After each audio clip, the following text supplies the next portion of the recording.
Hawezi kuniambia Father, sina nafasi leo, usifanye.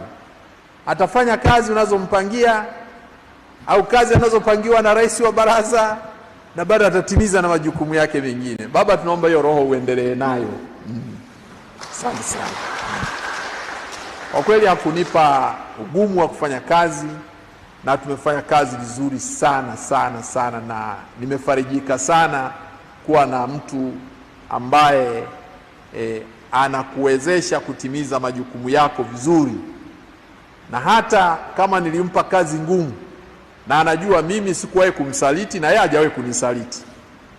Hata kama nilijua ili tumelifanya wote, lakini kama ilibidi mimi nibebe msalaba, nilibeba. Kwa mfano mimi sasa hivi naishi kwa hofu sana, lakini yeye hana hofu. Mimi naishi kwa hofu, natafutwa, sijui ni uwawe, sijui tu gani. Lakini Father yeye ana amani kabisa. Namtuma, bwana, hebu nenda mjini bwana, unajua mimi niko natafutwa bwana, hebu nenda, sije nikatekwa.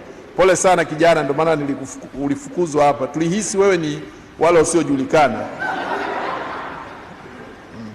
Sababu alishafika hapa kuniua, lakini baba hakuwa na wasiwasi. Aliendelea na kazi. Kwa sababu tuna namna yetu ya kufanya kazi.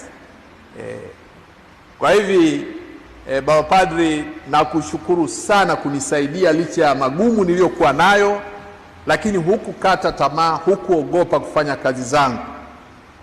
Hivi juzi alienda kumzika Mama Jenista. Mimi niliruhusiwa kwenda, lakini nikashauriwa na watu usiende.